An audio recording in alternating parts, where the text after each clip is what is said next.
এটা আজ থেকে প্রায় অনেক বছর আগের কথা, যখন মানুষ সাধারণ জীবনযাপন করত। একটি ছোট গ্রামে আবিদ নামের একটি যুবক থাকত। সে আল্লাহর উপর খুব বিশ্বাস রাখত এবং রোজগার করার জন্য মজুরি করত। তার ঈমান ছিল যে যা তাকদিরে লেখা আছে সেটাই মিলবে। আবিদের জীবন খুব সাধারণ এবং শান্তিময় ছিল। সে প্রতিদিন ভোরবেলা উঠে আল্লাহর নাম নিত, অজু করে ফজরের নামাজ আদায় করত এবং তারপর মজুরির জন্য বেরিয়ে যেত। তার সাথে বাড়িতে তার বৃদ্ধ বাবা মা থাকতেন, যাদের সেবা সে মন প্রাণ দিয়ে করত। গ্রামের লোকেরা আবিদের পরিশ্রম, সততা এবং নরম স্বভাবের খুব প্রশংসা করত। কিন্তু কিসমতকে অন্য কিছুই মঞ্জুর ছিল। একদিন গ্রামেই খবর দ্রুত ছড়িয়ে পড়ল যে বাদশাহের উজির কাছাকাছি এলাকাগুলি ঘুরে দেখছেন এবং যুবকদেরকে ফৌজে ভর্তি করা হবে। এটা শুনে পুরো গ্রামে ভয় আর অস্থিরতা ছড়িয়ে পড়ল। আবিদের বৃদ্ধ বাবা মা ভীষণ চিন্তিত হয়ে পড়লেন, কারণ তাদের একমাত্র ভরসা তাদের ছেলেই ছিল। মায়ের চোখে জল ছিল আর বাবার মুখে নীরব প্রার্থনা। কিন্তু আবিদ হেসে বলল, আব্বা, যা আল্লাহ চাইবেন সেটাই হবে, তিনিই আমাদের রক্ষাকর্তা। উজিরের আসার একদিন আগে আবিদের বাবা তাকে চুপিসারে কাছে ডাকলেন। মুখে চিন্তা আর চোখের রাজ লুকানো ছিল। তিনি বললেন, বেটা, তোমার নানা বছর আগে একটি খাজানা, গুপ্তধন লুকিয়ে রেখেছিলেন, যার সম্পর্কে আমি ছাড়া আর কেউ জানে না। আবিদ অবাক হয়ে গেল। বাবা আস্তে আওয়াজে বললেন, সেই খাজানা দূরের পাহাড়ের পিছনে আছে, কিন্তু সেখানে পৌঁছানো সহজ নয়, রাস্তা খুব ভয়ঙ্কর। আবিদ বিনয়ের সাথে জিজ্ঞেস করল, আব্বা, আপনি কখনো সেই খাজানাটি পাওয়ার চেষ্টা কেন করেননি? বাবা গভীর নিঃশ্বাস নিতে নিতে জবাব দিলেন, বেটা, আমি চেষ্টা তো করেছিলাম, কিন্তু রাস্তায় পাহাড়ের ঝড় এবং ভয়ঙ্কর জন্তু জানোয়ার এসে পড়েছিল। সেদিন আমি বুঝেছিলাম যে হয়তো এই খাজানা আমার কিসমতে নয়, বরং তোমার নসিবে আছে। উজিরের আসার একদিন আগে আবিদ মনে পোক্ত সংকল্প করল যে সে গ্রাম ছেড়ে সেই খাজানার সন্ধানে বেরোবে। তার বিশ্বাস ছিল যে হয়তো এই সুযোগ আল্লাহর তরফ থেকে একটি ইশারা। সে তার বাবা মায়ের পায়ে চুমু খেল, তাদের কাছ থেকে দুয়া নিল। মা তার হাতে কিছু মুদ্রা এবং সামান্য রুটি রাখলেন এবং কাপা কাপা আওয়াজে বললেন, আল্লাহ তোমার হেফাজত করুন বেটা। আবিদ আকাশের দিকে তাকালো এবং মনে মনে বলল, হে আল্লাহ, আমার সফর তোমার হাতে। পরের দিন সকালে সূর্যের প্রথম কিরণের সাথেই আবিদ সফরের সূচনা করল। তার হাতে একটি পুরনো মানচিত্র ছিল, যা তার বাবা তাকে দিয়েছিলেন। গ্রাম থেকে বেরোনোর সময় সে পিছনে ফিরে নিজের গ্রামকে দেখল। যখন সে গ্রামের সীমা পার করছিল, সে দূর থেকে উজিরের কাফেলাকে আসতে দেখল। আবিদ আল্লাহর শুকরিয়া আদায় করল যে সে ঠিক সময়ে বেরিয়ে এসেছে। রাস্তায় আবিদের সাথে এক বৃদ্ধ লোকের দেখা হল, যিনি একটি গাছের ছায়ায় ঘাসের উপর বসে সাধারণ রুটি খাচ্ছিলেন। তার মুখে শান্তি এবং চোখে নরমতা ছিল। যখন তিনি আবিদকে দেখলেন, তখন হেসে বললেন, বেটা, কোথায় যাচ্ছ একা? আবিদ খাজানার কথা উল্লেখ করল না এবং বলল, এমনি সফরে বেরিয়েছি। বৃদ্ধ হেসে আবিদের চোখের দিকে তাকালেন এবং নরম সুরে বললেন, বেটা, আমি অনুভব করতে পারছি যে তুমি কোনো বিশেষ কিছুর সন্ধানে আছো। কিন্তু মনে রেখো, কখনো কখনো যে জিনিসকে আমরা দূরে খুঁজতে বেরোই, সেটা আমাদের কাছেই থাকে, এবং কখনো কখনো যেই জিনিস থেকে আমরা পালাই, সেটাই তকদির হয়ে আমাদের সামনে এসে যায়। আবিদ বৃদ্ধের কথা শুনল, হেসে সালাম করল এবং এগিয়ে গেল। সে কিছু না বলে নিজের পথে চলতে থাকল। একটু দূরে গিয়ে সে একটি দুই পথের মোড় পেল, একটি সোজা এবং সহজ রাস্তা, অন্যটি কঠিন এবং পাহাড়ি। সে মানচিত্রের দিকে তাকালো, যেখানে পাহাড়ি রাস্তা দেখানো হয়েছিল। আবিদ ভয় না পেয়ে বলল, আল্লাহর ওপর ভরসা আছে, তকদিরে যা লেখা আছে সেটাই হবে। আবিদ আল্লাহর নাম নিয়ে পাহাড়ি রাস্তায় পা রাখল। রাস্তা কঠিন ছিল, কিন্তু তার সাহস মজবুত। সূর্য ধীরে ধীরে পাহাড়ের পিছনে লুকাতে লাগল। তো সে ভাবল যে রাত কাটানোর জন্য কোনো নিরাপদ জায়গা খুঁজতে হবে। কিছুটা দূর চলার পর সে একটি ছোট গ্রাম দেখতে পেল, যা উপত্যকার কিনারায় বসা ছিল। তার মনে কৃতজ্ঞতার অনুভূতি জাগল এবং সে বলল, আল্লাহ সত্যিই তার বান্দাদেরকে কখনো একা ছাড়েন না। গ্রামে পৌঁছানোর পরই আবিদ দেখল যে সেখানে হুড়োহুড়ি চলছে। লোকেরা একটা কুয়োর চারপাশে জড়ো ছিল এবং শোরগোল হচ্ছিল। জানা গেল যে একটি ছোট বাচ্চা কুয়োয় পড়ে গেছে এবং সবাই তাকে বের করার চেষ্টা করছে, কিন্তু কেউ সাহস করতে পারছিল না। আবিদ এক মুহূর্তও দেরি করল না, নিজের জিনিসপত্র মাটিতে রাখল এবং সরাসরি কুয়োয় নেমে গেল। লোকেরা অবাক হয়ে গেল যে একজন অচেনা লোক এত সাহস কিভাবে দেখাতে পারে। অনেক চেষ্টার পর আবিদ বাচ্চাটিকে নিজের বাহুতে ধরে উপরে পৌঁছে দিল। গ্রামবাসীরা আনন্দে মেতে উঠল। বাচ্চাটির বাবা মায়ের চোখ থেকে কৃতজ্ঞতার জল বইতে লাগল। বাচ্চাটি গ্রামের সর্দারের ছেলে ছিল। সর্দার আবিদকে জড়িয়ে ধরলেন এবং বললেন, বেটা, তুমি আজ আমাদের জন্য প্রাণের চেয়েও দামি জিনিস বাঁচিয়েছ। আজ রাতে আমাদের অতিথি হও। কাল সকালে তোমাকে সম্মানের সাথে বিদায় জানানো হবে। জিজ্ঞেস করলেন, নওজোয়ান, তুমি কোথায় যাচ্ছ এবং কেন? আবিদ কিছুক্ষণ ভাবল। তারপর সত্যবালার রাতের খাবারের পর যখন সবাই আরাম করছিল, সর্দার আবিদকে কাছে ডাকলেন এবং নরমভাবে সিদ্ধান্ত নিল। সে পূর্ণ বিশ্বাসে নিজের গল্প শোনাল এবং খাজানার কথা উল্লেখ করল। সর্দার চুপচাপ শুনতে থাকলেন। তারপর বললেন, বেটা, আমি সেই খাজানার সম্পর্কে জানি। আবিদ অবাক হয়ে গেল। সর্দার বললেন, তোমার নানা এবং আমার বাবা গভীর বন্ধু ছিলেন। সেই খাজানা সোনারূপা নয়, বরং একটা আমানত, একটি পুরনো এবং দামি কিতাব, বই যার মধ্যে জ্ঞানের মুক্ত লুকিয়ে আছে। সর্দার আরও জানালেন, তোমার নানা খুব বড় আলেম ছিলেন। তিনি ভয় পেতেন যে তার জ্ঞান ভুল হাতে না চলে যায়, তাই তিনি সেই কিতাবটি লুকিয়ে রেখেছিলেন, তাকে ওহি পেতে পারে যার দিলে সত্যিকারের ঈমান এবং সবর অর্থাৎ ধৈর্য আছে। আবিদ আরও বেশি প্রভাবিত হল। সে জিজ্ঞেস করল, আপনি কি জানেন যে সেই কিতাবটি কোথায় আছে? সর্দার বললেন, হ্যাঁ, কিন্তু রাস্তা বিপজ্জনক। তোমাকে একটি জঙ্গল দিয়ে যেতে হবে, তারপর একটি গুহায় পৌঁছাতে হবে। পরের দিন সকালে সর্দার আবিদকে একটি নতুন মানচিত্র এবং কিছু খাবারের জিনিস দিলেন। তিনি বললেন, আমার ছেলে জমিল তোমার সাথে জঙ্গল পর্যন্ত যাবে, তারপরে তোমাকে একা যেতে হবে। আবিদ এবং সর্দারের ছেলে জমিল জঙ্গলের দিকে চলতে লাগল। রাস্তায় জমিল জিজ্ঞেস করল, তুমি কি সত্যিই সেই খাজানাটি হাসিল করতে চাও? কেন? আবিদ হেসে জবাব দিল, আমার বিশ্বাস যে আল্লাহ আমাকে এই উদ্দেশ্যের জন্যই এই পথে পাঠিয়েছেন। জঙ্গলের কিনারায় পৌঁছে জমিল আবিদকে একটি তাবিজ দিল এবং বলল, এটা তোমাকে হেফাজত দেবে। যদি কখনো মুশকিলে পড়ো তো আল্লাহর নাম নিও এবং এই তাবিজটিকে ছুঁয়ো। আবিদ ধন্যবাদ জানালো এবং জঙ্গলে পা রাখল। বেখবর এই কথা থেকে যে আগে কোন কোন পরীক্ষা তার জন্য অপেক্ষা করছে। জঙ্গল ঘন এবং অন্ধকার ছিল। আবিদকে প্রতি পদক্ষেপে সতর্ক থাকতে হচ্ছিল। সূর্যের আলো গাছের শাখাগুলি থেকে ছেকে নিচে পড়ছিল। সে মানচিত্র দেখল এবং সোজা চলতে থাকল। অদ্ভুত অদ্ভুত আওয়াজ শোনা যাচ্ছিল, কিন্তু সে আল্লাহর নাম নিতে নিতে এগিয়ে যেতে থাকল। দুপুরের সময় আবিদ একটি ঝর্ণার কাছে থামল। হঠাৎ একটি নেকড়ে সামনে এসে গেল। তার দিল দ্রুত ধরকতে লাগল। সে তাবিজটিকে ছুঁল এবং আল্লাহর নাম নিল। অবাক হবার মতো বিষয় ছিল যে নেকড়েটি তাকে দেখতে থাকল এবং তারপর শান্তিভাবে সেখান থেকে চলে গেল। সন্ধ্যা নামতে লাগল। আবিদের রাত কাটানোর জন্য কোনো নিরাপদ জায়গা চাইছিল। সে একটি পুরনো গাছ দেখল, যার কাণ্ডে ফাঁকা জায়গা ছিল। সে সেখানেই লুকিয়ে গেল। রাতভর ভয়ঙ্কর আওয়াজ আসতেই থাকল, কিন্তু আবিদ সূরা আন-নাস পড়ল এবং শান্তিতে ঘুমিয়ে গেল। সকাল হল তো আবিদ দেখল যে সেই গাছটি একটি বৃদ্ধ লোকের বাড়ির কাছে ছিল। বৃদ্ধ বাইরে এলেন এবং বললেন, বেটা, এই জনশূন্য জঙ্গলে রাত কাটানোর সাহস তুমি কিভাবে পেলে? আবিদ হেসে বলল, যে আল্লাহর ওপর ভরসা করে সে কখনো নিরাশ হয় না। বৃদ্ধ হেসে বললেন, এসো বেটা, নাস্তা করো। তিনি তাকে নিজের বাড়িতে নিয়ে গেলেন। খাওয়ার পর আবিদ তার সফরের উদ্দেশ্য জানাল। বৃদ্ধ কিছুক্ষণ চুপ থাকলেন, তারপর বললেন, আমি তোমার নানার বন্ধু ছিলাম। সেই কিতাব খুব দামি, কিন্তু তাকে পাওয়ার জন্য তোমাকে একটি বড় পরীক্ষার মধ্য দিয়ে যেতে হবে।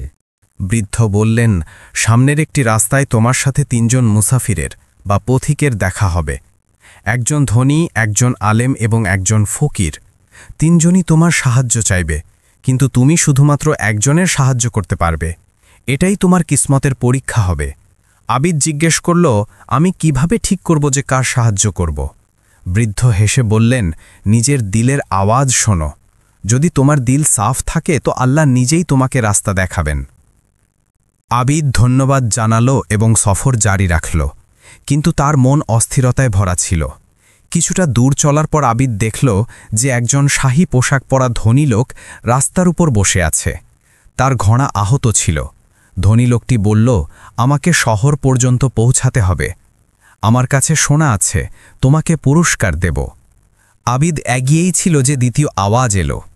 একজন বয়োবৃদ্ধ আলেম ভারী বইপত্র নিয়ে দাঁড়িয়েছিলেন। তিনি বললেন, আমাকে মাদ্রাসা পর্যন্ত পৌঁছাতে হবে, আমার কাছে জ্ঞান আছে, তোমাকে শেখাবো। এখনও আবিদ ভাবছিল যে তৃতীয় আওয়াজ এলো। একজন অসুস্থ ফকির মাটিতে পড়েছিলেন। তিনি দুর্বল আওয়াজে বললেন, আমার জল চাই, আমি মরে যাচ্ছি।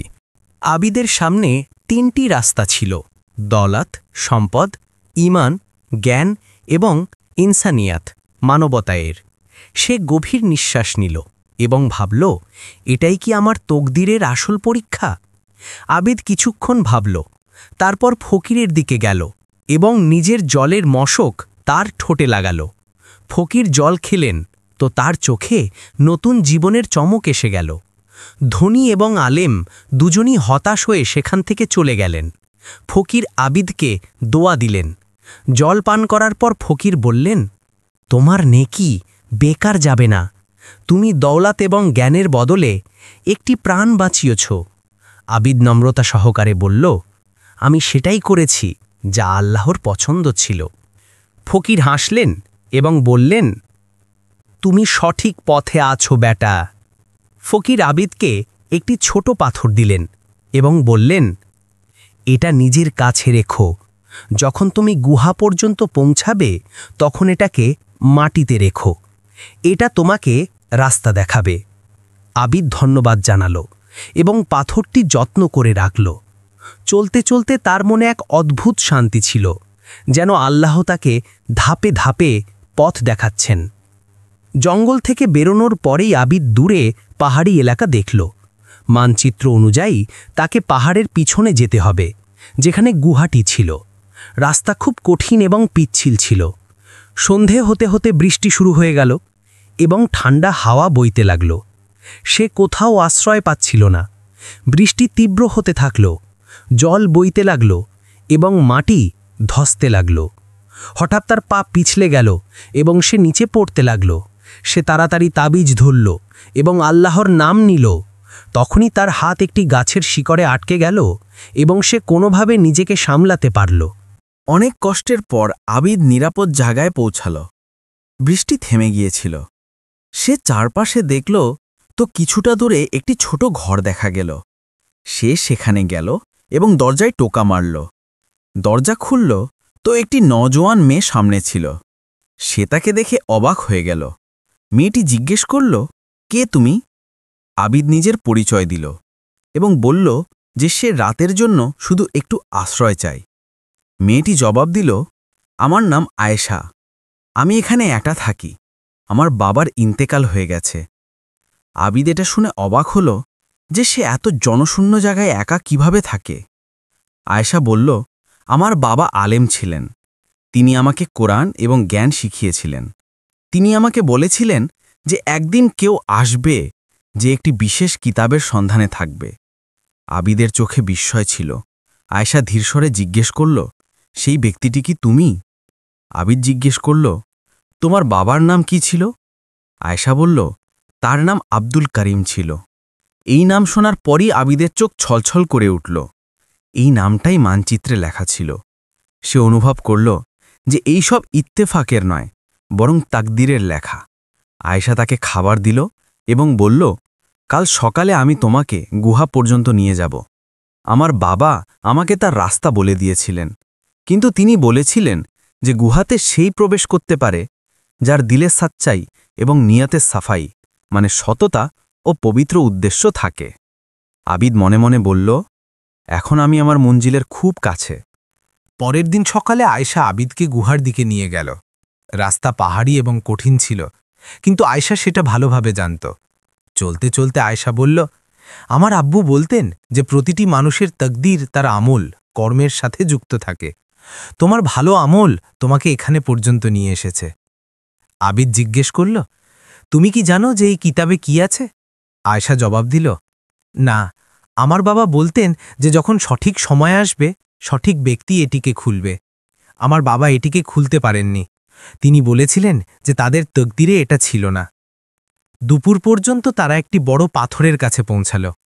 আয়েশা বলল, গুহা এই পাথরের পিছনে আছে, কিন্তু সতর্কতা অবলম্বন করো, রাস্তা বিপজ্জনক। তারা পাথরটিকে ঘিরে গেল, তো সামনে গুহার দরজা ছিল, অন্ধকার এবং ভয়ঙ্কর। আবিদ নিজের হাত পকেটে ঢোকালো এবং ফকিরের দেওয়া পাথরটি বের করল। আয়েশা, এই পাথরটি আমাকে এক ফকির দিয়েছিলেন। আয়েশা পাথরটি দেখল এবং চমকে গেল।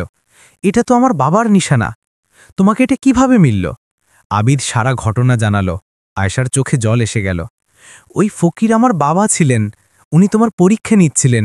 তিনি অতীতে অন্যদেরও রূপ ধারণ করতে পারতেন। আল্লাহর কুদরত, তিনি এখনও আমাদের সাহায্য করছেন। আবিদ হতবাক হয়ে গেল। আয়েশা বলল, আমার বাবা অফাতের আগে বলেছিলেন যে আমার রূহ সেই রাস্তাতেই থাকবে যেখান দিয়ে কিতাবের হকদার অর্থাৎ অধিকারী যাবে। আবিদ গুহাতে পা রাখল। অন্ধকার ছিল, কিন্তু আয়েশা মশাল জ্বালালো। তারা ভিতরে গেল তো দেখল যে গুহাতে অনেক রাস্তা আছে। আবিদ পাথরটি মাটিতে রাখল, পাথরটি চমকাতে লাগল এবং একটি রাস্তা আলোকিত হয়ে গেল। তারা আলোকিত পথে চলতে লাগল। হঠাৎ মাটি কাঁপতে লাগল এবং একটি পাথর পড়তে লাগল। আবিদ তাড়াতাড়ি আয়েশাকে বাঁচালো এবং নিজে আহত হয়ে গেল। আয়েশা ঘাবড়ে গেল, কিন্তু আবিদ বলল, চিন্তা করো না, আমার বিশ্বাস যে আমরা পৌঁছে যাব। অবশেষে তারা গুহার ভিতরে একটি ঘরে পৌঁছাল, যেখানে একটি পাথরের টেবিলের ওপর একটি পুরনো কিতাব রাখা ছিল। ঘরে মশালগুলি জ্বলছিল। আবিদ অবাক ছিল, এই মশালগুলি কে জ্বালালো? আয়েশা বলল, এটা আল্লাহর নিশানি যে তুমি সঠিক সময়ে এসেছ। আবিদ কিতাবের দিকে এগিয়ে হাত বাড়াল, কিন্তু কিতাব খোলার আগে সে থেমে গেল। কিতাবের উপর একটি অদ্ভুত তালা বা কুফুল ছিল। তালাতে লেখা ছিল, এটা শুধু সেই খুলতে পারে জিসনে দুনিয়ার সবথেকে বড় খাজানা পেয়েছে। আবিদ চিন্তায় পড়ে গেল, দুনিয়ার সবথেকে বড় খাজানা কি? আবিদ এবং আয়েশা অবাক হয়ে তালাটিকে দেখছিল। আবিদ ভাবল, দুনিয়ার সবথেকে বড় খাজানা কি হতে পারে? আয়েশা বলল, আমার বাবা প্রায় বলতেন যে খাজানা সোনারূপা নয়, বরং অন্য কিছু। আবিদ চোখ বন্ধ করল এবং ভাবতে লাগল। হঠাৎ আবিদের বোধোদয় হল, দুনিয়ার সবথেকে বড় খাজানা হল ঈমান বা বিশ্বাস। সেই কথা বলতে বলতে তালাটিকে ছুল এবং বিসমিল্লাহির রহমানির রাহিম পড়ল। আশ্চর্যের বিষয় ছিল যে তালা খুলে গেল। আয়েশার চোখে খুশির জল ছিল। আমার আব্বু সবসময় বলতেন যে ঈমানই আসল খাজানা। আবিদ কিতাব খুলল তো তার মধ্যে কুরআন করিমের তফসির, তিব, চিকিৎসা, রিয়াজি, গণিত এবং অনেক উলুমের খাজানা ছিল। সেই পাতাগুলিতে আবিদের নানা তার সমস্ত জ্ঞান লিখেছিলেন। শেষ পাতায় লেখা ছিল, আমার খাজানা তার জন্য যে আল্লাহ তারা নির্বাচিত। আবিদ পড়তে থাকল এবং জানতে পারল যে সেই কিতাবে শিফার নুস্খে, আরোগ্যের রেসিপি, হিকমাতের মুক্ত, জ্ঞানের মণি এবং এমন সব রাজ বা গোপন কথা ছিল যা সাধারণ মানুষকে সাহায্য করতে পারত। শেষ পাতায় একটি পয়গাম ছিল, এই জ্ঞানকে ছড়িয়ে দিও, কিন্তু শুধু নেক বা ভালো লোকেদের মধ্যে, যাতে এটা ভুল হাতে না যায়। হঠাৎ গুহা কাঁপতে লাগল, পাথর পড়তে লাগল। আবিদ কিতাব উঠালো এবং আয়েশার হাত ধরে দৌড়ালো। তারা কষ্টে বাইরে বেরোলো যে গুহার দরজা বন্ধ হয়ে গেল। আবিদ বলল, আল্লাহর শুকরিয়া যে আমরা সুরক্ষিত, এখন আমাদের বাড়ি ফিরে যেতে হবে। রাস্তায় আয়েশা আবিদকে বলল, তুমি আমার সাথে আমার বাড়ি চলো। আবিদ বলল, না, আমাকে আমার বাবা মায়ের কাছে যেতে হবে, তাদের খেদমত করতে হবে। আয়েশা হতাশ হল। আবিদ বলল, কিন্তু তুমি একা থাকবে না, আমি তোমাকে আমার গ্রামে নিয়ে যাব। আবিদ এবং আয়েশার গ্রামে পৌঁছতে 1 সপ্তাহ লাগল। যখন তারা পৌঁছল তো আবিদ অবাক হয়ে গেল। পুরো গ্রাম বদলে গিয়েছিল। সেখানে ফৌজি ক্যাম্প লেগেছিল। এক বৃদ্ধ লোক বলল, বাদশাহের উজির সব যুবকদেরকে ফৌজে ভর্তি করে নিয়েছে। যারা বেঁচে গিয়েছিল তারা পালিয়ে গেল। আবিদের বাবা মায়ের ঘর খালি ছিল। প্রতিবেশীরা বলল যে তাদের শহরে নিয়ে যাওয়া হয়েছে। আবিদ চিন্তিত হয়ে গেল। আয়েশা বলল, চিন্তা করো না, আমরা তাদের খুঁজে নেব। তারা শহরের দিকে চলতে লাগল, কিতাবের জ্ঞান ব্যবহার করে মানুষের সাহায্য করতে করতে। শহর পৌঁছে জানা গেল যে সেখানে মহামারী ছড়িয়ে পড়েছে। আবিদ কিতাব থেকে শিফার নুস্খে বের করল এবং রোগীদের চিকিৎসা শুরু করল। তার খ্যাতি ছড়িয়ে পড়ল। বাদশার কানে খবর পৌঁছাল। তাকে ডাকা হলো এবং সে বাদশাহের অসুস্থ ছেলেকেও ঠিক করল। বাদশা খুশি হয়ে আবিদকে বললেন, যা চাও চেয়ে নাও। আবিদ তার বাবা মাকে খুঁজে দেওয়ার দরখাস্ত বা অনুরোধ করল। যখন বাবা মা মিললেন তো তারা বললেন যে তারা আবিদকে খুঁজছিলেন।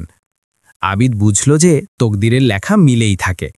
সে আয়েশাকে নিকাহ করল এবং জ্ঞান ছড়াতে লাগল। এইটা বুঝতে পেরে যে আসল খাজানা ইমান, ইলম এবং ভালো আমল। তকদিরের লেখা মিলেই থাকে, কিন্তু এটা আমাদের আমলের সাথে যুক্ত। আবিদের গল্প আমাদের শেখায় যে দুনিয়ার আসল খাজানা সোনা রূপা নয়, বরং ইমান, জ্ঞান এবং ভালো আমল। যখন আমরা আল্লাহর উপর ভরসা করি এবং অন্যদের সাহায্য করি তো রাস্তা নিজে থেকে খুলে যায়। সবসময় মনে রেখো, পরীক্ষার পরেই মানুষ তার মানজিল পায়, এবং যা তকদিরে লেখা আছে তা আমরা নিশ্চয়ই পাই, কিন্তু তার জন্য ধৈর্য, পরিশ্রম এবং নেকনিয়ত বা ভালো উদ্দেশ্য জরুরি। আসল কামিয়াবি দুনিয়াতে নয়, বরং মানুষের চরিত্রে আছে।